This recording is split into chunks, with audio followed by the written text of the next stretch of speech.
Hello everyone, I hope आप लोग बहुत अच्छे होंगे, अपना ख्याल प्रॉपर रख रहे होंगे। मैं अनु सिंह, आप सभी की मैथ्स की एजुकेटर, आप सभी की अनु दीदू और आप सभी की मेंटर। यार देखो, मैं आपको टाइम टू टाइम चीज़ों को बार बार याद दिलाने की कोशिश करती हूँ कि ये गलती आपको बिल्कुल नहीं करना है या फिर ये चीज़ नहीं करना है। आप सभी को पता है कि ओएसएम क्लास 12th में आ चुका है, लेकिन फिर भी अगर आप ये गलतियां कर रहे हो तो प्लीज़ बंद कर दो, क्योंकि अब टीचर्स आपकी कोई मदद नहीं करने वाले हैं आपके एग्जाम्स में। क्या आपके ये 3 नुकसान होने वाले हैं इस बार क्लास 12th में? ध्यान से सुनिएगा।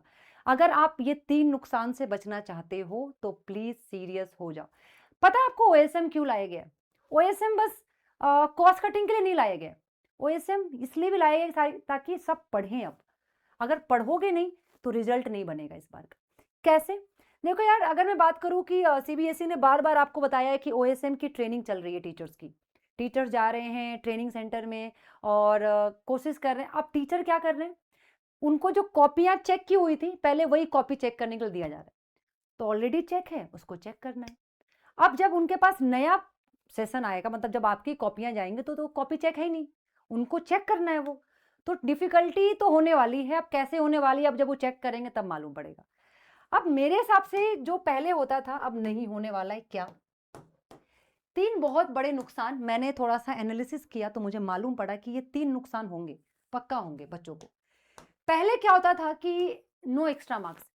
पहले ऐसा होता था कि जब हो सकता है कि आप पासिंग क्राइटेरिया के आसपास हैं, 2-3 नंबर से आपके मार्क्स रह जा रहे हैं पास होने से, तो टीचर सीबीएसई आपको एक्स्ट्रा मार्क्स देके आपको एटलीस्ट पास कर देता था।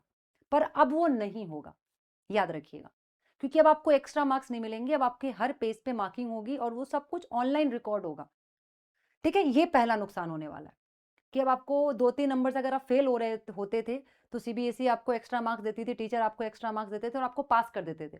पर अब मुझे लगता है कि अगर आप 2-3 नंबर से फेल हो रहे हैं, तो पक्का फेल ही हैं फिर। ठीक है? तो पढ़ाई सीरियस वे में करना शुरू कर दो। नंबर 2, और सोचो एक्सपेरिमेंट तुम्हारे ऊपर किया जा रहा है, तो तुम मिसाल बनोगे अपने जूनियर्स के लिए। Teachers will not help. पहले टीचर्स क्या करते थे? बड़े काइंड, पहले हम सोचो कितना बकवास करते टीचर्स को लेके, एग्जामिनर्स को लेके, जो कॉपी चेक करते थे। पर भाई वो बहुत हेल्प करते थे अपने स्टूडेंट्स की। जैसे टीचर कॉपी चेक कर रहा है, उसको लग रहा है कि बच्चा पास हो रहा है कहीं ना कहीं, तो वो आपकी कॉपियां लिख देते थे। जैसे आपने कोई क्वेश्चन ब्लैंक छोड़ दिया है, क्वेश्चन अटेम्प्ट ही नहीं किया है, और उसको लग रहा है कि बस 2-3 नंबर बच्चे को चाहिए, तो वो आपको वहां पे डायग्राम या फ्लो चार्ट वो खुद बना देते थे और मार्किंग कर देते थे। उसके बाद अगर आपने कोई क्वेश्चन सॉल्व किया है, स्टेप्स लिखे हैं, फाइनल आंसर आपने अगर नहीं लिखा है, तो टीचर्स वहां पे वो फाइनल आंसर भी लिख देते थे और आपको एटलीस्ट पास कर देते थे। तो इससे क्या बच्चों को फायदा होता था कि बच्चा कम से कम पास हो जाता था, या फिर अच्छे मार्क्स भी स्कोर कर लेता था। कोई बच्चा वो उम्मीद करके बैठा है कि 30 नंबर आएगा, लेकिन उसके आगे 45 नंबर, क्योंकि टीचर्स ने हेल्प की है उसकी। अब वो नहीं होगा।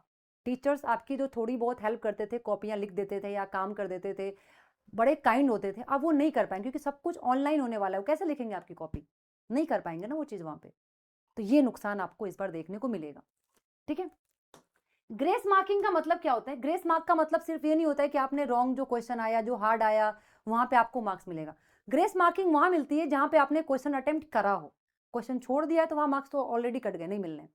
अब आपने क्वेश्चन अटेम्प्ट करा है, अगर वो क्वेश्चन ही रॉन्ग है तो आपको वहां मार्क्स मिलेगा। ठीक है? क्योंकि क्वेश्चन रॉन्ग था। दूसरा, क्वेश्चन अगर आउट ऑफ द बॉक्स गया हुआ है, वो आपके सिलेबस का है ही नहीं और आपने कुछ भी लिख के आ गए, तो आपको ग्रेस मार्क मिलेगा। लेकिन ग्रेस मार्क का मतलब ये भी होता है कि अगर आप फेल हो रहे हैं 2-3 नंबर से और टीचर्स आपको एक्स्ट्रा मार्क्स दे रहे हैं, उसको भी ग्रेस मार्क्स में ही काउंट करते हैं। तो अब वो तो आपको नहीं मिलने वाला।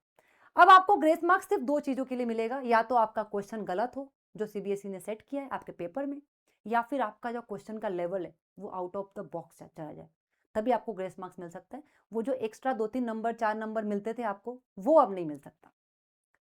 तो no grace mark. Grace marks सिर्फ और सिर्फ रॉन्ग क्वेश्चंस के लिए मिलेंगे आपके, जो आपके गलत क्वेश्चन है या डिफिकल्टीज लेवल अगर बहुत ज्यादा है तब मिलेंगे। तो ये 3 भारी नुकसान देखने को बच्चे को मिलेगा और इस वजह से रिजल्ट पे इंपैक्ट पड़ेगा इस बार, क्योंकि बच्चे पहले पास एटलीस्ट हो जाते थे, अब नहीं हो पाएंगे, तो रिजल्ट पे इंपैक्ट देखने को मिलेगा। तो रेडी रहिएगा इस चीज के लिए, मेंटली प्रिपेयर रहिएगा। डरा नहीं रही हूं, सच्चाई बता रही हूं, क्योंकि ये सच है। अभी भी कुछ एग्जाम्स बचे हुए हैं, जी जान लगा दो, अच्छे से दो, ताकि कम से कम ये जो बचे हुए सब्जेक्ट्स हैं उसमें तुम अच्छे से पास हो जाओ। देखो यार, मैं तो यही कहती हूँ, या तो परसेंटेज अच्छा है या तो पूरा का पूरा गैप ही ले लो 1 साल का। और गैप नहीं लेना है तो कम से कम अच्छे से पेपर हैं उनको दो और मार्क्स अच्छा कर लो। समझ में आया? ऑल द बेस्ट और मिलते हैं आगे की वीडियोज़ में, मैथ्स की क्लासेस में मिलते हैं। Thank you so much. Bye bye, take care.